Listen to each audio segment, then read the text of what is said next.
Welcome to the STARS program, seniors taking active roles in society. And now, here's your host, ANITA FINLEY. Tell us, what's happening? You Well, moving to good China? Good morning. Close. So we just, I just opened the office, PROFUSION in Delray Beach. I'm going to be out of the Center for Authentic Living. It's going to be satellites. I look for a permanent location. So what does profusion mean, really? I mean, I know what it means, but it's hard to explain it. What is it? Okay, well, if you want to just break it down to one word, it means abundance. So a profusion, for me, I like the word. It doesn't seem like a lot of people use it out there, but it just grabbed me as bringing this this type of abundance into chiropractic, where it's not just a chiropractic practice. I want it to be more than just working on people to make them feel better. It's about trying to connect with people and giving them a better life. You have never been just about something simple. You know, your life has always been very complex, but with great love and compassion and honesty, and that's what I really like about you. You started out, of course, different way as a massage therapist, so you got to really understand the body. Oh yeah. But as a chiropractor, you really make a difference in people's bodies. Tell us a little bit about the philosophy of a chiropractor, because it's different than other medical practitioners.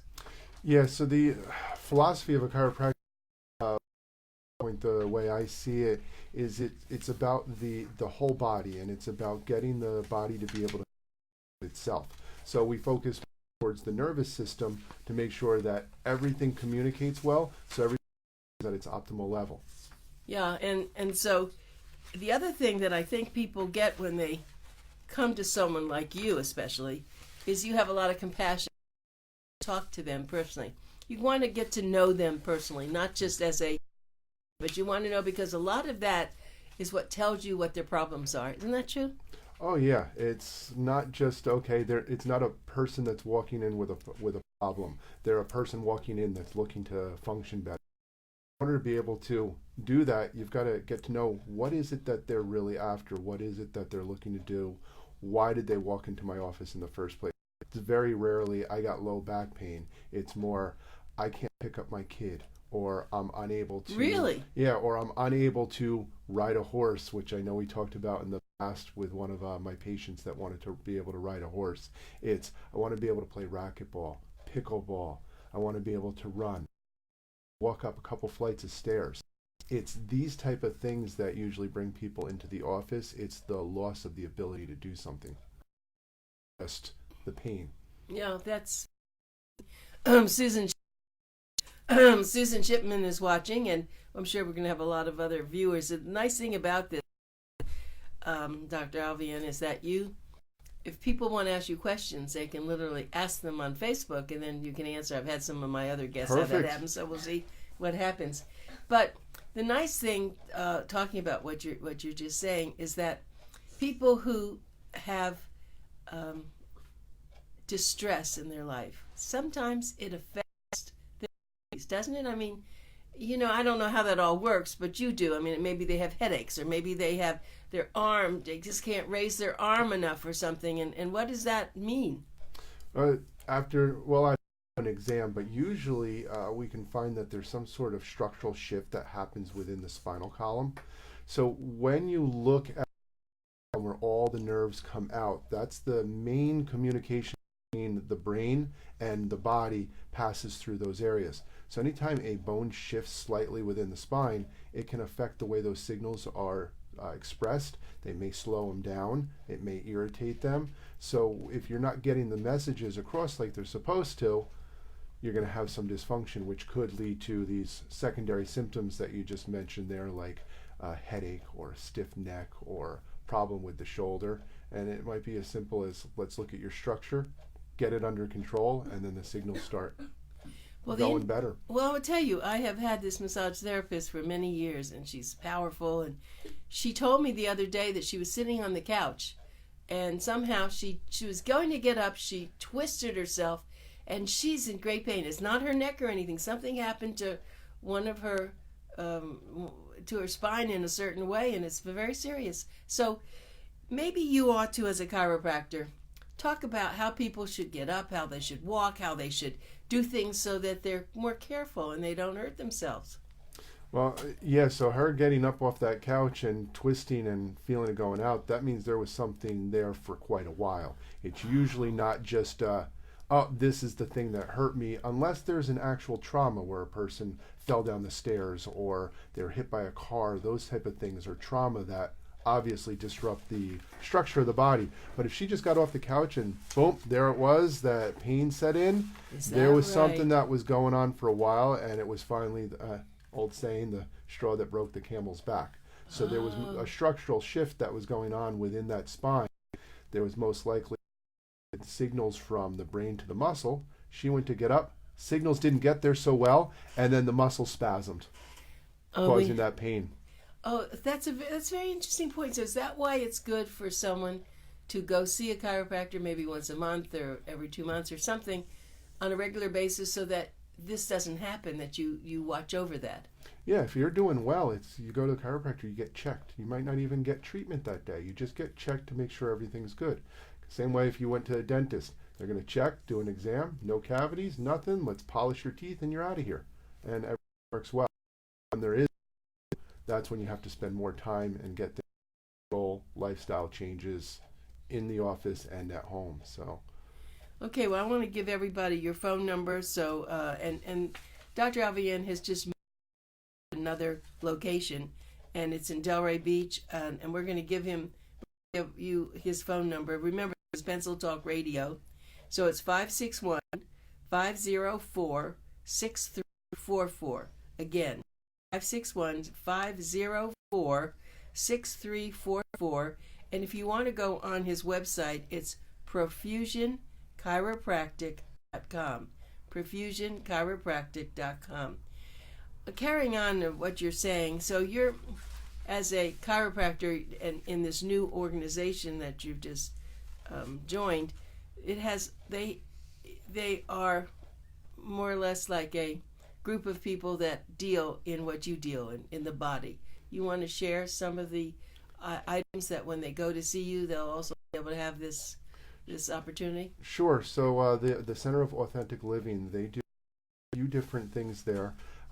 There's a couple of counselors, as well as meditation and acupuncture. So it's an overall wellness office to help people think better, be able to relax better, and then also be able to take care of some of the issues that happen in the body through now chiropractic and acupuncture. So we call it Center for Authentic Living. Mm-hmm. And so that way they can go and they can also have some other nice things happen to their body. Mm-hmm. Well, we haven't really talked about this, but do you recommend that your patients swim?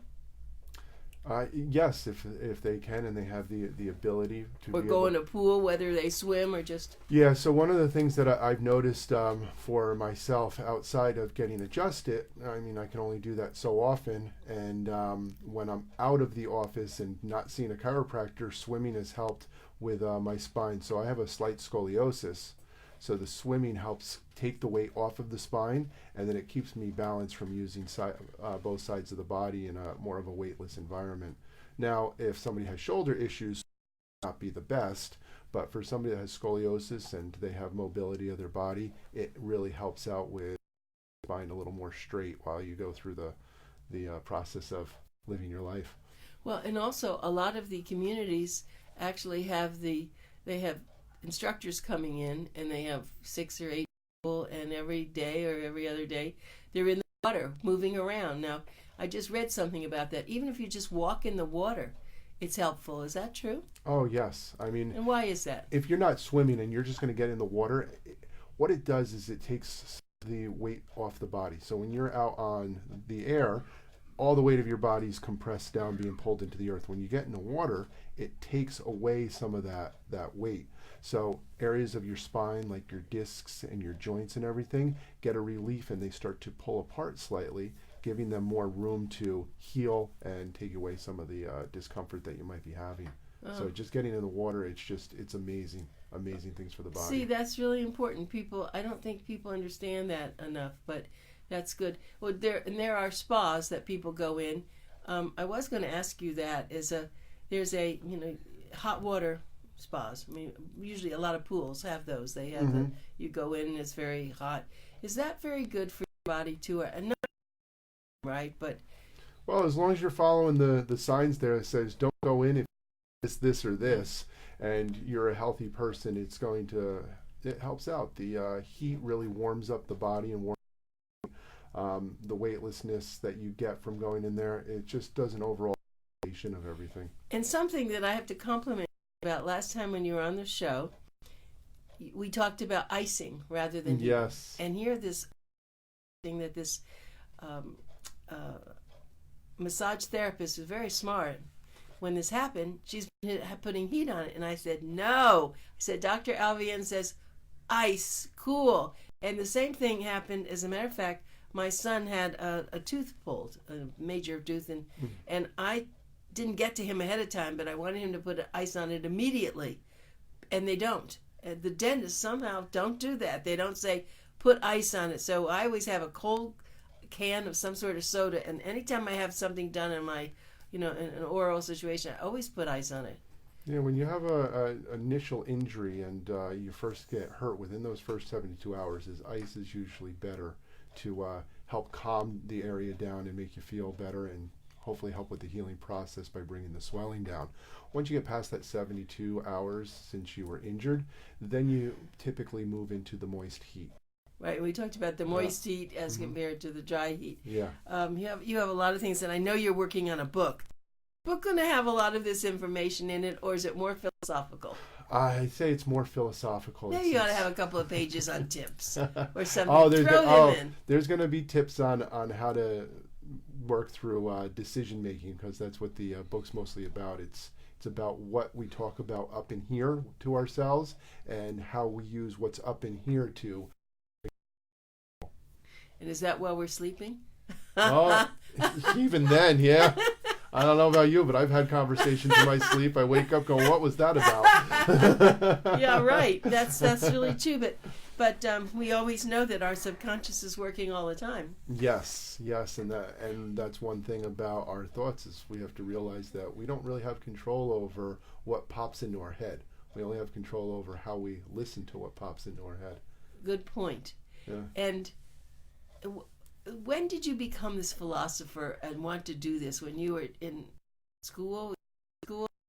Is this something you've always wanted to do, to tell people about this? I don't know when the exact moment was, but it seemed like it was more of a transition, kind of this is what you need to do, this is what you need to get out there. And these thoughts that have been bouncing around in my head, I'm like, you know what, it's time to not keep them up in here anymore. Let's just get them out onto paper. I don't need to hold on to them. And if I get them out onto paper and I share them with other people, hopefully it can help. I'm still waiting for you to give me a copy of your book that you before this, which... Oh, that's right. I got it. Yes, you have to give me the book. Once you come on the radio, maybe next week, but... Hopefully my daughter will remind me to get a few of them. Yes, Natalie will remind you that you need to bring the book. But see, that's very unusual that you would write a book about how to write a book. And that was in your discovery. Yeah. And so, all right, so once you write this book now, you wrote the book, and now once you write the book about what you really wanted to write about, what will you be writing about? What else is in that brain of yours that never stops? I know. That's what's great about it, is I'll get through this this manuscript. I'm pretty much over halfway through, just getting the words down onto paper, and I know once this gets done and I get it out there, it'll lead to doing lectures and things like that for people to just bring up more and understand more. But if another book comes out in 2 years, 5 years, 10 years, a week after I'm done with this one, then that's the way it works. So Susan Shipman says, I'm about to have hip replacement surgery. Would walking in the pool help in recovery? I must lose some weight too. Yes. Oh, yes. Once you have that surgery and you have the clearing from the surgeon to be able to get that area wet, sure, getting in the help. I'm sure the physical therapist will also recommend that.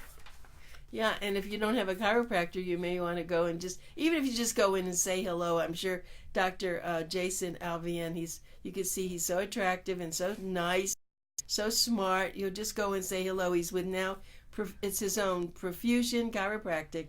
The phone number is 561-504-6344, and it's located in Delray Beach, and so you might just want to give him a call, and I guess you can, thinking about what you just said, probably before you have hip replacement, there are things that you can do to make it easier. Oh, yeah. You want to make sure that you are going through a course of either chiropractic, physical therapy, exercise. Before. Yeah, you make the muscles around that joint as strong as possible, that when you go in and have the surgery done and have that joint replaced, you come out, the muscles were already built up before you went in. It's a quicker recovery, better outcome for the patient.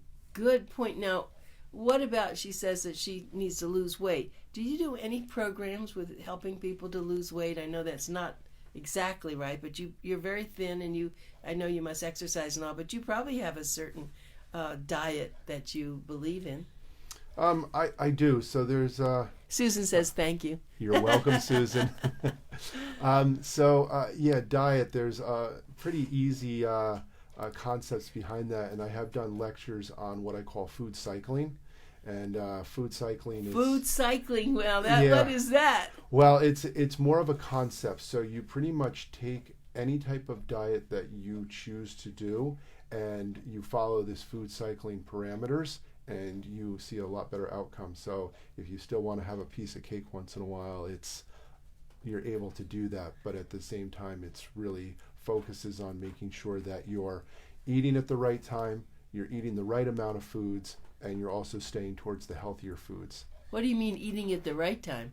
By the way, Lloyd Hassner's watching you also. Lloyd has been a very big real estate developer. I've known him for many, many years. Go ahead. So what does that mean, eating the proper time? When we look at the body, everything in the body needs to have a time period of rest. Our digestive system also needs to be able to take a time period to rest so it can heal. Well, when you eat something, you give yourself about 6 hours from the time you eat it to the time that it finally goes through the first portion of the digestive tract. So if you get somebody that eats something at 10 o'clock at night and then they go to bed, they wake up at 6 in the morning, their digestive system will at 4 and have breakfast right away at 6 o'clock. You only gave your system 2 hours of rest. So 6 hours. So let's say we're both on the radio. You're going to go out. You're going to have your. So let's say that I also will be finished at 8, and I may go to breakfast with someone. So 9 o'clock I'm eating. Yes. So you're telling me I should wait 6 hours before I have lunch? Not necessarily. Oh. It's a time period where you have to give your digestive system time to rest. So if I ate at 10 o'clock at night and I hit 4 in the morning and my digestive system finally gets to go to sleep at 4 a.m., I might want to let it sleep until maybe 10, 11, 12 o'clock. Oh. And then if I start eating at 12 o'clock, eat for the rest of the day. Once you wake it up, keep feeding it. But you want to make sure you get that time period where it can have a resting period to where it can heal from any of the damage that happened during the working process. Interesting. So when someone comes in and talks to you, would you be helping them with this also, things like this? Yeah. Just like Susan, I'm this, I have this, and you would just talk about it, right? Mm-hmm.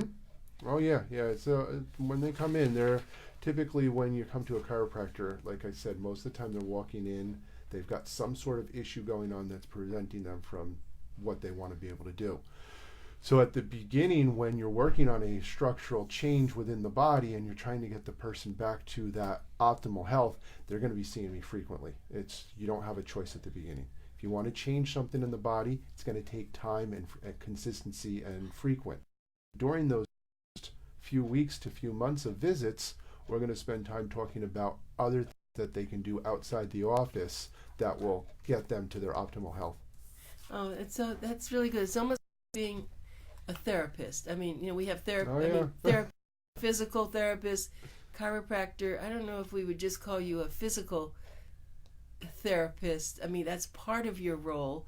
And now you can become a little bit of a nutritionist because you know a lot about that. And then you also become a mentalist. Sorry, I don't know if there's a word like that. I think that's where a lot of this book is driven from. Starting out in the 90s as a massage therapist, you end up getting people telling you everything. Right. And then still today, as a practicing chiropractor, people are still telling me things outside of what they're originally in the office for. So because I've heard all these things, it came down to their mind and the way they think and the way they deal with stress needs to also be addressed outside of what I do in the office. So Yeah. I think this is where the idea from writing this book comes in, is here to the patients. Read this. This should help you out in your healing process as well. Yeah, that's great. When I first met you, I knew that you had something special that you needed to talk to people about, and I'm glad that you're doing this. I have a lot of guests on my radio shows, and I learn so much from them, whether they're in home health or they're authors. Or I do have a lot of authors on my my show. As a matter of fact, I have authors, two authors, they're husband and wife, who are coming up from, I guess it's Hollywood or Aventura, all the way from the South, and they wrote a book about success, and it's been wonderful to talk with them. In fact, I have their book right here. It's called What Makes Our Life a Success, and it's a husband and wife, and they're really very special. Nice. So so that's why you say when you're writing a book, we're gonna have to cover you with your book too once we get it. But just getting back to this, so Profusion Chiropractic, and are you actually open business? I mean, not Saturday, but I mean, you're starting on Monday in your new location. Mm-hmm. And how about, I don't know if we ever talked about this, but the TENS. Remember years ago there was a TENS? Yes, so it's still around. It is. Yeah. And tell us again what that does. So the TENS unit's a electrical current. So the electrical current between the two electrodes, to four electrodes, typically put there, it communicates. It creates a whole electrical current. So you end up getting this low electricity that goes through the muscle. Yeah. Well, it's just like the nervous system. The nervous system sends electrical signals causing the muscle to contract. Well, the TENS unit also sends an electrical signal, and it's going to cause the area to contract. And it creates a contraction of the muscle involuntarily, almost like a pumping mechanism. So the swelling will move out of there, and it'll also fatigue the muscle to where it'll eventually relax, and it's a great pain reliever. Okay, Susan's still with us, and she says, I have been having chiropractic therapy several months before the robotic hip replacement surgery. So she's been doing just, Good. I guess that's really important. Getting the body as good as it possibly can be before the surgery means that you're going to come out of the surgery a lot better and a lot quicker. Okay, now she's had the surgery, let's say. Does she want to go now to a chiropractor to help that joint function to the highest level she can? Sure. So she's going to want to do chiropractic to make sure that everything gets, any of the structural changes get back to a more normal position, as well as doing physical therapy to make sure that the muscles around the area strengthen up correctly so that joint functions the best it can.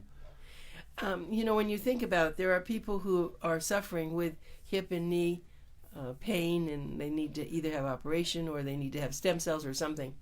And I know you know about this, but I've seen people who then start to affect another hip, another problem, when something happens. So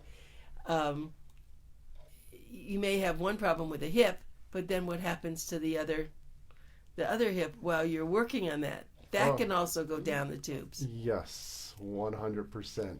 You start using the other side more because you have discomfort on the side that was just had the surgery or had the pain. So you start using the other side more, it becomes more wear and tear over there, and you start to get discomfort onto the opposite hip or opposite knee. So it's very common to say, I had pain on this side, got that fixed, and now it's on the other side. But is there something that you can do while you're waiting around?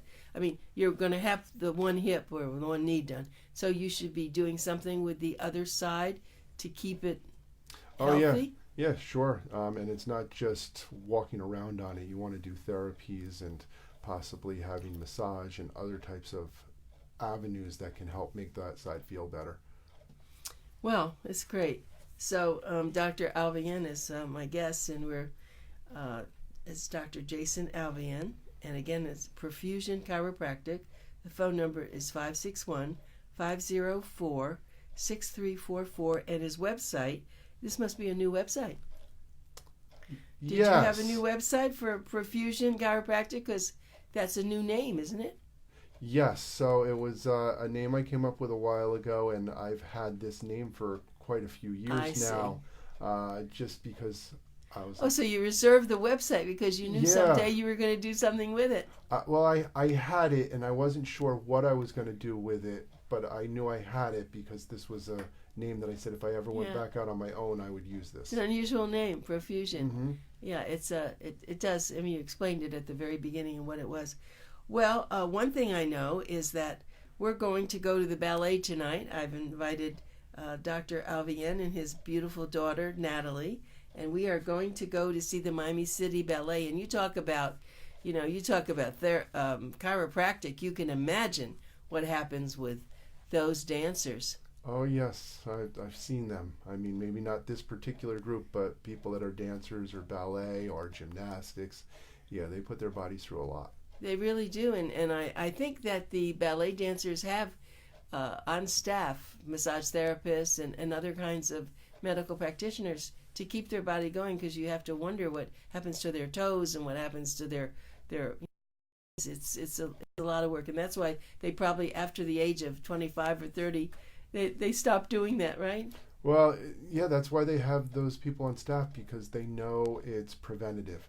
You need to be able to work on the body, get the massage, chiropractic, physical therapy, any of those things, so you can keep the person as healthy as possible and they function as healthy as possible while they're doing the dance. Last thing you want is a dancer to go, oh, my back went out right before the big show. You know, every once in a while I'll watch a show and I see people doing cartwheels. And I remember doing cartwheels, but I don't think I better do that now. Well, I mean, I if stopped. you could. You know, if I would, but you see, once you stop, that's what happens. If I never stopped doing cartwheels or backflips or something that I would do before, I don't think you just start over casually. You probably shouldn't. No, you have to work yourself into it again. Yes. Okay. Sorry, I was thinking about that. That's okay. Okay, well, I'm so glad that you were here this morning and brought Natalie, and look forward to enjoying the ballet tonight. And I do want to thank you and your wife and your other kids, because you're a busy guy. And let's see, we have one more thing happening here. Thank you, Dr. Jason Alviene and Anita. Very helpful. Oh, you're welcome. You're welcome. Okay. Yes. Thank you. Okay, we're over. Bye. Sorry, you waited too long. The show's over. See, the music's playing. Next time you can come. Your daddy comes every week. There you go. So you can play something. We can still say hi on Facebook, right? Oh, yes, Facebook. So we're going to finish right now, okay? Well, I can't. Yeah, we could do it that way. Let's just do that one thing. Sure, on Facebook. Say hello to everybody watching on Facebook. Right up in here. Hi. Yeah, there you are. Just say, see, I don't have you here. Let me get you here. There we go.